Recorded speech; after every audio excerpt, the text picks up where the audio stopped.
Bom, olá pessoal, bom dia. Meu nome é Moisés. Estou aqui na Sudors hoje fazendo mais uma gravação.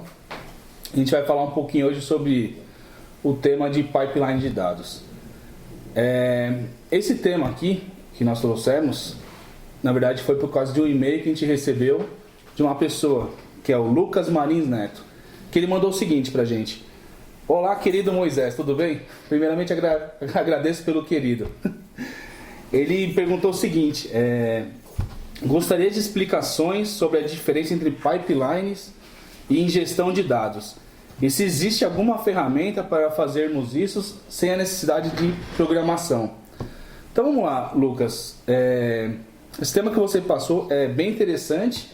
Eu acho também que é a dúvida de muitas pessoas hoje em dia. Então, quando a gente fala de pipeline e ingestão, se você for para pensar, a ingestão ela faz parte do fluxo de pipeline. Na verdade, seria o primeiro passo de um pipeline. Então, vamos lá. O pipeline, normalmente, ele é composto por três ciclos, mais ou menos, três fluxos. Uma que é a ingestão de dados, onde você coleta de um meio externo, que pode ser um banco de dados, um log de servidor, uma API de um Twitter, LinkedIn, alguma coisa.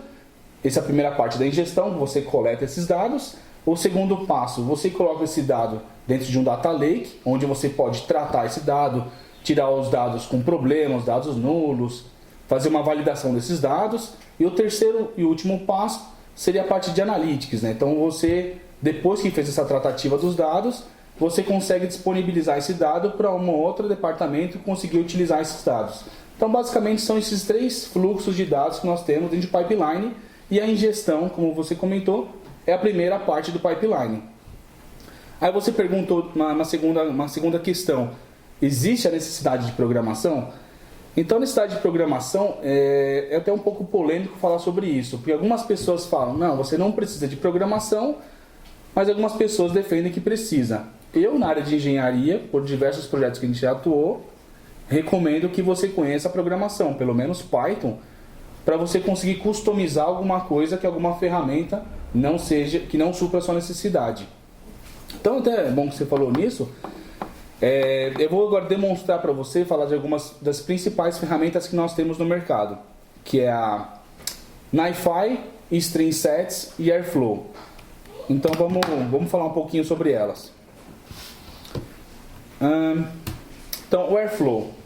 O Airflow é uma ferramenta que é muito utilizada hoje em dia, e quem fez essa ferramenta no início foi a Airbnb. Então eles tinham uma necessidade muito grande de customização dos seus pipelines, seus fluxos de dados, e acabaram criando uma ferramenta que é altamente customizável. Então no Airflow, no caso, você precisaria conhecer programação a fundo, que é totalmente feito em Python.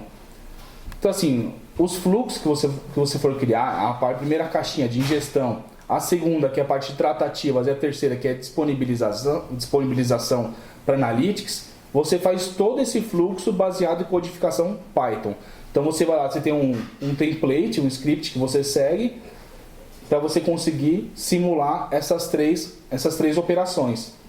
Você seguindo o template que a própria ferramenta te fornece, você consegue consumir os dados, trabalhar eles, disponibilizar. Depois que você faz isso, a ferramenta, o Airflow, tem uma interface visual que você consegue acompanhar todo esse fluxo. Então você fez, exemplo, um fluxo lá. Eu vou consumir os dados de um banco Oracle. Depois que esses dados caírem para mim dentro do Data Lake, eu quero tirar os campos que são nulos e quero depois enriquecer esses dados com uma outra base que eu tenho e uma outra base de dados, uma SQL, exemplo. Você quer cruzar os dados através de um CPF, alguma coisa do tipo. Então você faz esse enriquecimento, essa tratativa, depois você disponibiliza para um outro departamento Analytics. Então esses três fluxos, você consegue acompanhar eles pelo Airflow, de uma forma visual, você consegue ver as caixinhas dele e o fluxo de dados passando por ele. Você consegue ter umas estatísticas dele, o quanto tempo que demorou para rodar um job, a volumetria que você teve, você consegue muito bem avaliar esse fluxo de dados pelo Airflow. Mas lembrando que ele é totalmente feito por programação. Sem codificação, você não consegue trabalhar com Airflow. E assim como outras ferramentas que nós temos, que é o NiFi, StreamSets, lembrando que eu estou falando das três que eu vejo um mercado mais utilizando. Existem várias outras, mas não tem nem como falar de todas, até porque eu nem sei quantas que existem no mercado hoje. Mas essas 3 são gratuitas. O StreamSets tem uma parte que é paga, mas a maior parte é gratuita. Essas 3 são as principais. Então assim, o Airflow, assim como as outras, também ele é altamente escalável. Então você consegue trabalhar com ele e como se você precisar adicionar mais máquinas no seu cluster para você conseguir aumentar o seu processamento, a sua volumetria, ele é muito fácil de trabalhar porque ele é altamente escalável. Então vamos lá, do Airflow, é isso que eu tenho que falar para você. Vamos falar agora um pouquinho do NiFi. O NiFi é uma outra ferramenta muito boa da Apache, que ele tem um conceito diferente do Airflow. Então no NiFi você consegue trabalhar tudo com drag and drops, né? Então são caixinhas que você arrasta e ele tem um conceito de processamento e conector, processamento e conector. Então assim, eu tenho uma caixinha de processamento inicial. Como eu falei do Airflow, essa primeira caixinha seria para você consultar os dados numa base do Oracle. Então a primeira caixinha de processamento, você consulta do Oracle e depois você passa para uma segunda caixinha que é feita as tratativas dos dados e enriquecimento. E por último, você põe uma outra caixinha que seria a saída dos dados, que é a parte de Analytics. Então esses 3 fluxos que nós temos são 3 processadores e 2 conectores. Um conector para ligar da ingestão para a tratativa e outro conector da tratativa para a saída para o Analytics. Esse fluxo que é feito entre as caixinhas de ingestão, processamento para Analytics, chamado Flow File, né, que é o fluxo do arquivo. Então uma coisa muito interessante do NiFi que é o seguinte, nós temos 3 caixinhas, né? A ingestão, a tratativa e a saída. E eu quero fazer uma alteração na parte da saída. Então o que você faz dentro do NiFi? Você pode estopar esse processamento e continuar deixando os 2 trabalhando. Então os dados vão chegando e estão sendo processados e enriquecidos. E você consegue ajustar apenas a última caixinha, que é a saída. Ou você consegue alterar o repositório dela, o diretório, fazer alguma outra tratativa sem impactar o seu fluxo por completo. Então essa é uma grande vantagem do NiFi. Você consegue customizar eles em tempo de execução e não estopa o seu pipeline. E se você consegue fazer isso graças ao Flow File, que é o fluxo do dado. Então entre a ingestão e a tratativa, ele guarda um dado, um arquivo, com as informações que ele fez do primeiro fluxo.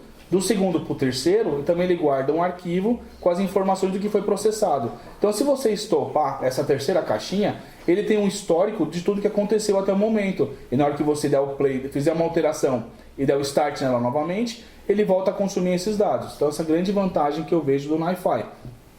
Outro ponto, ele não é de programação, mas você consegue construir algumas classes em Java e incorporar a essa ferramenta que é o NiFi. Então, ele não é de programação, e se você tiver um conhecimento em Java, você consegue customizar alguns componentes. Bom, vamos lá. A próxima ferramenta que eu vou falar para vocês é o StreamSets. O StreamSets é uma outra ferramenta que segue a linha do NiFi. Então, ele é altamente clusterizado também, assim como o NiFi. Mas ele tem um ponto que é melhor que as outras, que é a parte de visualização. Então a camada de você analisar o seu fluxo, o seu pipeline, a experiência do usuário é muito boa. Então você facilmente olha para o seu pipeline e você consegue identificar cada processo, o que está acontecendo em cada etapa.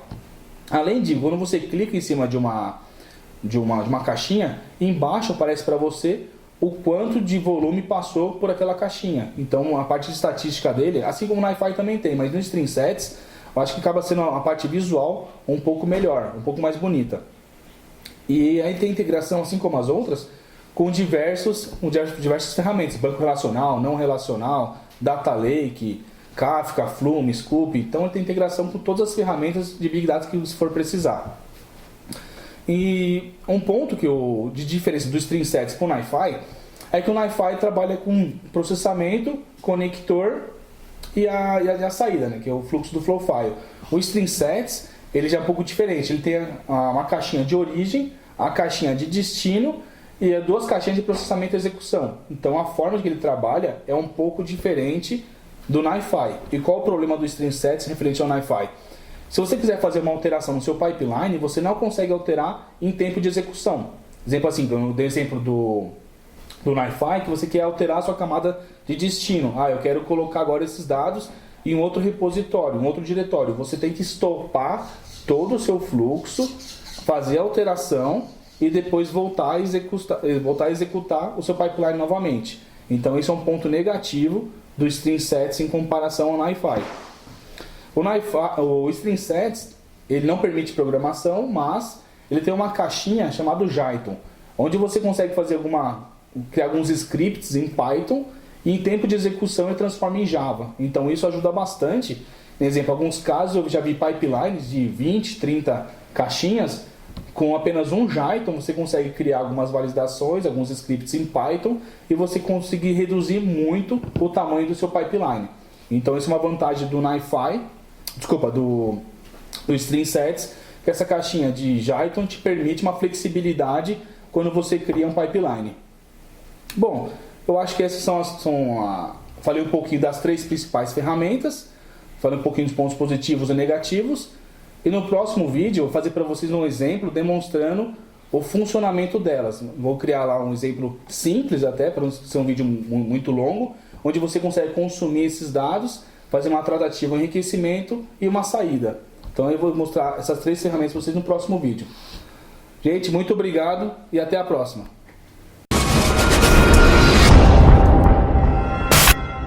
Suders.com.br